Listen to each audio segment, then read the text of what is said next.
So we're going to get right into this, guys. Now, I am trying a new microphone out. I want you to let me know how it sounds. It should be a lot less boomy and kind of like cheapy kind of sounding. But with that said, it is going to pick up, unfortunately, the AC in the background a little bit. But let me know how this microphone sounds, and we'll keep rolling from there. Now, with that said, we're going to cover in this video specifically where President Biden is at with his changes for Social Security benefits going into 2025. Okay, so we're transitioning. He's got to win an election. He's got to start rah-rah-rahing. Now, please remember, I do understand. I know the comments that I'm going to get specifically about this when it comes to where he's at with things. I do know for his first 2 years, he did have, for the most part, the House and the Senate. I do understand that he didn't have all of the Democrats in the same boat at the same time. But I do understand with the additional comments that will be made that he did have some Republicans on his side when it comes to Social Security benefits. So just understanding all that ahead of time. Now let's get right into it. This is directly from the White House, and I'll give you some commentary specifically on it. March 11th, 2024, fact sheet. The president's budget protects and strengthens Social Security and Medicare. So this is basically President Biden's joust to claim that he is going to become the savior for Social Security benefits. Let's go into it real quick and let's see what he's saying here, and then we'll kind of bounce it off of what's actually been going on. Okay, President Biden's fiscal year 2025 budget lays out his plan to invest in America and the American people, lower costs for families, protect and strengthen Social Security, Medicare, and Medicaid, and reduce the deficit, which is ironic because none of those are really going to happen if we have to reduce the deficit because massive amounts of money are going to be needed to fix the Social Security system. Awesome. Very cool, Diana Fernandez. Thank you for doing the 3-month extra membership. That's very, very awesome. Thank you. Thank you. Very cool. Now, millions of Americans have been working their whole lives, paying into their Social Security and Medicare with every working day, and want to know what they can count on when it comes to these programs and if they're going to be there when they need them to be. And that really is the question. I got to be honest, like when you write a sheet like this, usually executives don't actually get it. Right? They don't have a good connection to the reality of what they're facing. But that sentence right there is exactly that. We work our entire lives. We don't want to BS around. We pay way too much money into this system for the amount we get out of it. We want to know that what we pay in, we're at least going to get what we're promised out of it. The president's budget extends the life of the Medicare Hospital Insurance, HI, trust fund permanently. So basically, it allows for continuations of payments into it and reinforces the president's commitment to protect Social Security and work with Congress to strengthen the program for the long haul, including by asking the highest income Americans to pay their fair share while rejecting all proposals to cut benefits. Okay, so he's starting the lather. He's starting the butter up. He's starting the Biden brisk, if you will. Okay, so bottom line here is this. He intends to go ahead and tax all of the wealthy people, 15 plus-ish percentage of whatever their income is for Social Security benefits, when normally it stops around $168,000 of earned income. So normally a buck over, right, like 169,000 and over in that area, you wouldn't have to pay these Social Security taxes. But he's saying, no, let's start it up so that over 400,000, right, they've got to go ahead and pay. And we'll have a donut hole in there where basically we have them pay up to here, and then the people in here don't have to pay it, and then the people 400,000 plus earning, they got to pay it. Now, I know what you're thinking. Why wouldn't they just figure out a way to change their tax bracket or maneuver their earnings? In which case, if it did pass, many of them would do that. They would just move a lot of their earnings out of the country and have it set up so that whenever they're paid from one of their headquarters in some other location. Okay, excellent, excellent. Let's keep rolling through this thing. The president's budget protects and strengthens Social Security. Social Security is the bedrock of financial security for American seniors and for millions of Americans, around 70 plus-ish, with disabilities. Disabilities are around 7 million SSI, 7 million SSDI. Now, remember, the SSI people are a combination of refugees, asylum seekers, those over 65 that don't have retirement coming to them, or have only a little bit of retirement coming to them, and those who are impoverished and disabled. Cool. All right, as detailed in the president's budget, President Biden looks forward to working with Congress to protect and strengthen Social Security, okay, based on these key principles. Excellent. Here we go. Number one, this is his promise to you. Like, so if you're sitting back and you're like, what is this guy really offering me? Like, how many Chick-fil-A sauces is he going to give me when I go to that checkout window? So if you're rolling up to Burger King and you're like, are they going to put 3 strips of bacon on this pup or just 2? This is his attempt to give you 4 strips of bacon on that Burger King sandwich. Let's go into it real quick. No benefit cuts. The president opposes any proposal to cut benefits, as well as proposals to privatize Social Security benefits. Now, remember, Republicans have not offered, whatever word you want to use, privatizing Social Security benefits since, for the most part, the Bush era. So, like the continuous, repetitive, fluffy argument of the Republicans are coming to privatize our Social Security benefits, that's just not a valid argument anymore. It's too old of an argument. But like a good salesman, you bring it back. You rub it into the dirt, you take it out, you give it a good wash, you say, this is the new improved extra aggressive model, and then you shove it down the people's throats. And that's good politics. Let's keep rolling through this real quick. Very good. Extending solvency is the next. There's promise number 2. Extending solvency by asking the highest income Americans to pay their fair share. And I love this whole idea of fair share because you never know what the hell that means. Like when you say, what is your fair share? Like fair share in every country is something different, you know? Like what is your fair share for committing a crime? In some countries, you got to serve 15 months. In some countries, you got to serve 6 months. In some countries, to cut your damn hand off. So it's, you know, it's a tough thing to pin down, this whole fair share comment. All right, let's keep rolling. Currently, middle class and lower income Americans pay Social Security taxes on all of their earnings, but higher income Americans do not. That's not fair. The president believes that protecting Social Security should start with asking the highest income Americans to pay their fair share. Now, what he's leaving out here is that Social Security benefits are hyper progressive. That means the poor pay in very little and get a hell of a lot out of it. The rich pay in the max and get almost nothing out of it. So, you know, as a comparison model. So the reality is, I mean, yeah, they get a big check compared to you, but they paid in way, way, way more than what they should normally get. Like if they paid in, you know, like that amount and then got what they were supposed to get as to what the middle group was getting in the bell curve, it would be way, way, way more than what they're getting right now. Now here's kind of the interesting thing. Okay, he's saying that's not fair. And, you know, the idea with Social Security benefits is that everybody's supposed to pay in so that everybody can get a check. So he does have a good point here that the wealthy, like the basic idea of socialism is that everybody's got to pay in and then everybody gets to take a piece of an equal piece so that it kind of levels out the playing field. Now, the problem with the idea of socialism, which is always something that gets, you know, promoted and pushed and blah, blah, blah, is that socialism pisses off the highest earning / highest achieving individuals usually, and then they skip town, get out of country and go somewhere else. And that's one of the things. America was a magnet, an absolute magnet for the super achievers, the super IQ people, right? We had a visa. We would steal all the super bright kids from all over the world. We'd put them through these amazing, you know, projects and education options, and then we put them into Silicon Valley and other places like that, Silicon Valley rather. And then as a result of that, they would go ahead and invent these incredible things, and we would have the best technology, the best money, the best wealth markets, etc. Of course, they would screw things up and they would cheat people, but that's just part of a super intelligent person trying to be greedy. As a result of that, right, those super high intelligent people are now moving to different countries. China's buying up quite a few of them, right? We also have other countries that are seeking their expertise.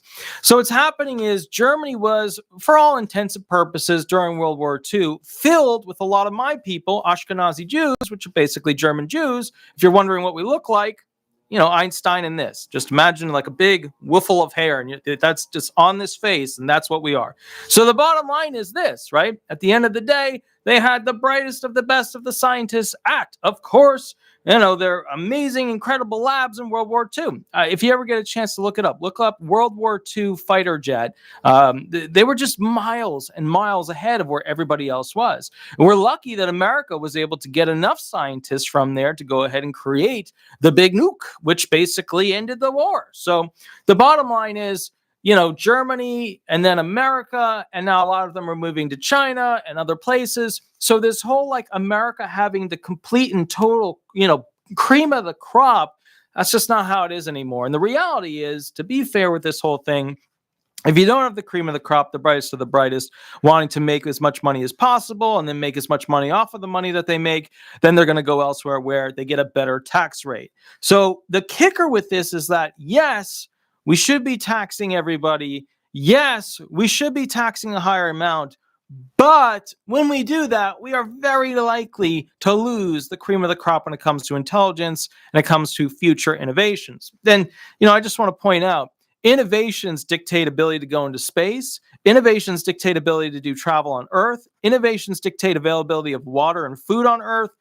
So we've got a little thing here where we're not at that point where we've already figured out how to have a machine that can automatically take cells and, atoms and put them together and make an apple. We're not there yet. We haven't figured out how to do that for a lot of things. So we still need these hyper intelligent people. And we have to be careful with how much we actually tax them because we want them to stick around. An example of this is the medical industry.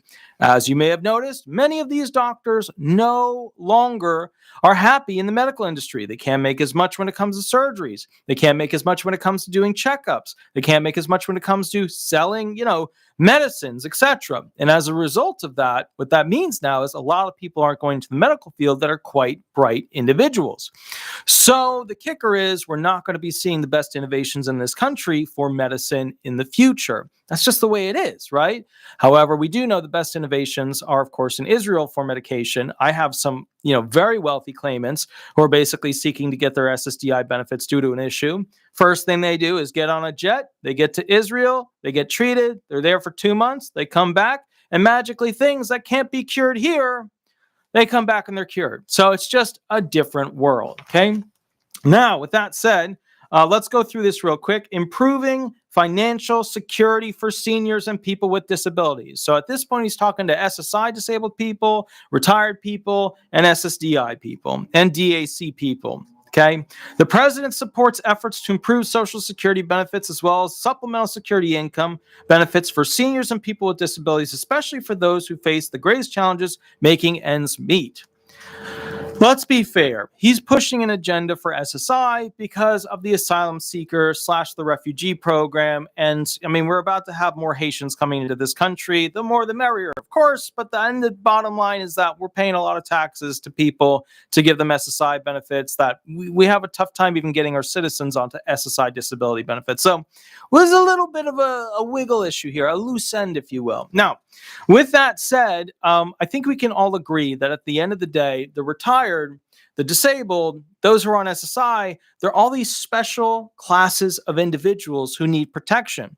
And unfortunately, the government is not very readily available to communicate and talk about the horrific problem related to, of course, the cost of living adjustment. It doesn't pay enough each year. It's not paying enough each year going forward. People have lost, since around 1999, over $500 per month of the check that they're supposed to receive for their benefits. Next thing that he says, the next big 2025 promise, ensuring that Americans can access the benefits they've earned. The president supports investments in Social Security Administration services so that seniors and people with disabilities can access the benefits they've earned. Consistent with the final principle, the budget invests in staff, information technology, and other improvements at the SSA. The budget would increase SSA's funding by 9% from the 2023 enacted level, which would improve customer service at SSA's field offices. State Disability Determination Services, DDS, the ones that adjudicate your claim at the first two steps, and teleservice centers for retirees and for individuals with disabilities and their families, and administrative law judge hearings. So what are they saying here? He's saying that the administration is in trouble, and he's got to find a way to better fund the administration. As you know, the SSA is in a bit of a shitty situation. I say that with love. I say it with kindness. I say it with reality. They got around 60,000 plus employees. They need about 95,000 plus employees. They ain't doing so well, right? When you're 1/3 down, you're not like, they're skeleton staff right now. And then on top of that, a lot of those staff members are working from home for a lot of these days. So the productivity is probably not as high as it actually is.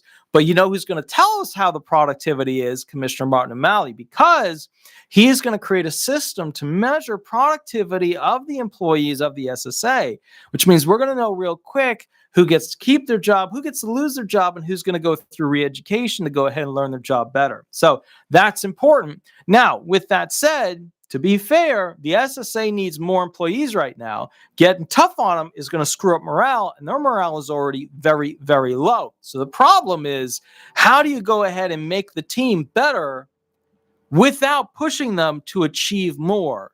That's the tricky part that he's got to go ahead and figure out.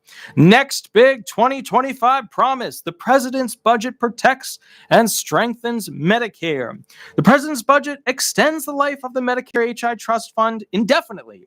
The Medicare Office of the Chief Actuary estimates it achieves these gains without any benefit cuts, while in fact lowering costs for Medicare beneficiaries by, here's the promises follow-up. Number one, extending Medicare HI Trust Fund solvency permanently by requiring wealthy people to pay their fair share, whatever that is, right? We know that it's, paying FICA taxes above $400,000 toward Medicare and reducing prescription drug costs. Now, remember, a big thing that he's doing that's really good is that he's going after these pharmaceutical companies. What's ironic is that both the Republicans and the Democrats have been aggressively going after the pharmaceutical companies.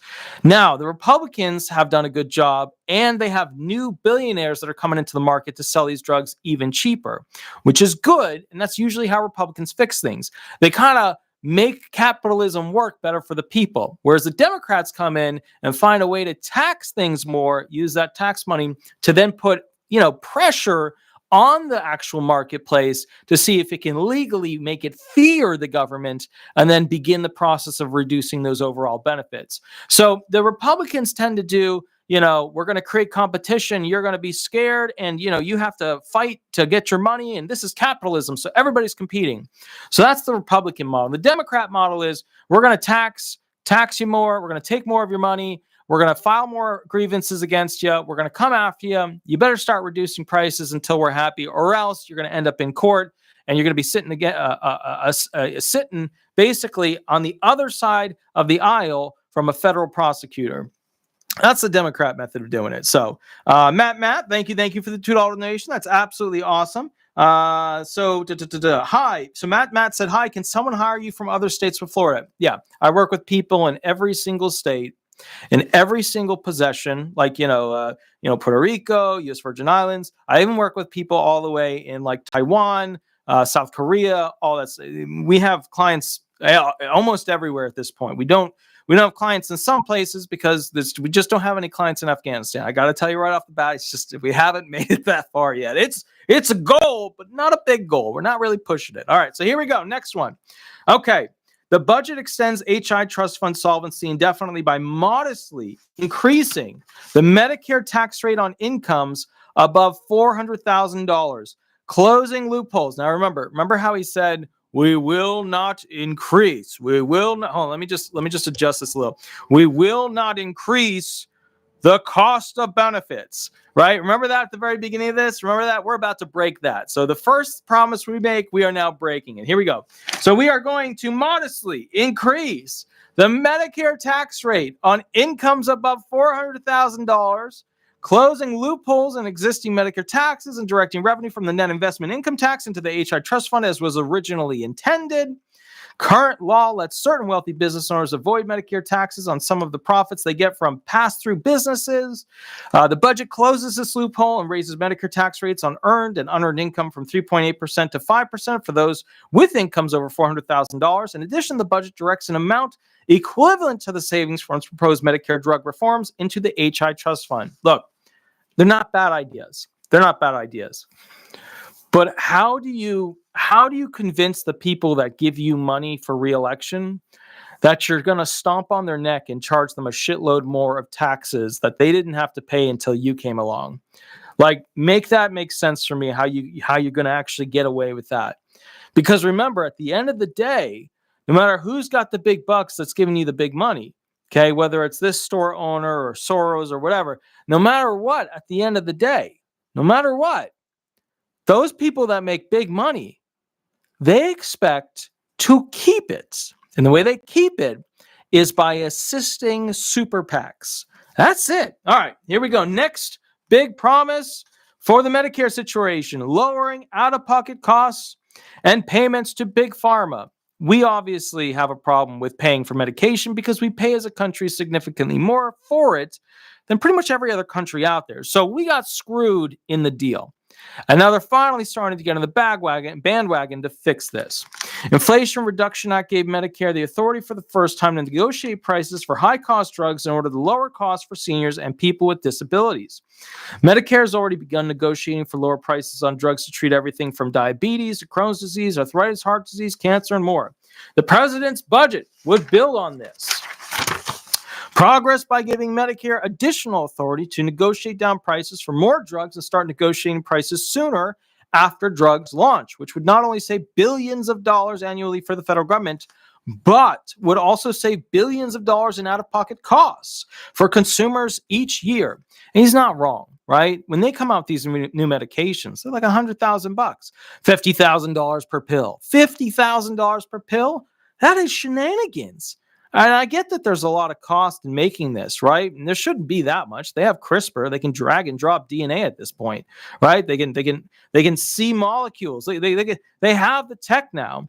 But the point is, right, when they create this thing and they go through all the tests to see who's going to do well with it, who's not going to do well with it, at the end of the day, what's important to keep in mind is that it costs them a lot of money. So they're going to claim, well, we got these massive costs and we're in this business for profit. If you don't give us a profit, we're not going to create the future drugs that are going to treat this stuff. Now, let's be fair about this. Only when other countries come out with cures, and those cures are being circulated to other countries, and it gets in the news. And then at that point, American pharmaceuticals have to come out with their own cure that will probably be better, right? Then they will come out with that cure. Otherwise, you are extremely unlikely to see a cure going forward, okay? Now, it would also cap Medicare Part D cost sharing on certain generic drugs, such as those used to treat chronic conditions like hypertension and high cholesterol, and $2 per monthly prescription. To the $2 per monthly prescription. The president's budget would also lower behavioral health costs by eliminating cost sharing for 3 mental health or other behavioral health visits per year, and requiring parity between physical and mental health coverage in Medicare. All right, so bottom line is this. It's not a bad start. It is not, I think, a good way of figuring out how to fund it, because it's, all of this fails if they can't tax the rich more. And that's the Democrats' game. Democrats play the tax the rich game. Republicans play the game of let's try and make a market economy actually do better, produce more money, and then achieve. Now, remember, if you tax people more and more and more, capitalism fails. If you bolster capitalism by increasing productivity, reducing the amount of restrictions on the company's ability to produce more, then you end up bolstering the system that pays for all of this, right? Pays for your retirement, pays for your Social Security disability insurance benefits, pays for your supplemental security income, your disabled adult child, your spousal benefits, your survivor's benefits, your ex-spousal benefits, pays for all that. So what this is missing is a bit of a Republican touch as to how he's going to do a lot of this. Now, you'll say he's negotiating and allowing the government to negotiate the cost of medication. That is a Republican's touch. That's a very good thing. And I'm glad to see that the Democrats are doing this, because sometimes the Democrats just go into tax mode, and that's not the way to make a healthy economy. But, and I think this is incredibly important to understand, but this all fails if they can't find a way to tax rich people. That's the reality. Now, I want to point something out to you. Becoming president does not mean that he will achieve taxing wealthy people. Becoming president just means that he's got the job and the chair. It would take Congress to change the tax rules to go ahead and tax people above $400,000 with all these new FICA taxes for Social Security benefits. So the reality of this thing, just to be clear, just to be straightforward with it, is that at the end of the day, right, at the very end of the day, we have to understand, okay, that Congress is made up of people who were paid for to be in those chairs by the people who do not want to pay these taxes. Now, is this new? No, it's the same thing he ran on in, the election against Trump. It is the same thing that he ran on previously with other groups. The problem is we'd have to actually see enough Democrats and Republicans want to get on board with this. And there are not enough Democrats and Republicans that when push comes to shove are going to get on board with this. So I hope you guys enjoyed this video. It was a no love for the Republicans, no love for the Democrats, just straight up what's going on sort of video. I will catch you guys a little bit later, but please remember to like and subscribe. When you subscribe, hit the all button. And then if you really want to help me out, go to essentially Disability Resolution on Google, type in Disability Resolution Florida, Disability Resolution Law Firm, and throw up some stars on there because we always love seeing those in the morning. A super big thank you to Shirley for the $4.99 donation with the cool little pear and the cool little lemon and lime. I hope you guys enjoyed this video. I will catch you at the next video shortly. Give me about 10 minutes. I've got to get a drink, and then we will go from there. I need a little bit of that tea caffeine. All right, let's get to it. I'll catch you a little bit later, and I'll see you soon. All right, bye-bye, everybody. Bye-bye.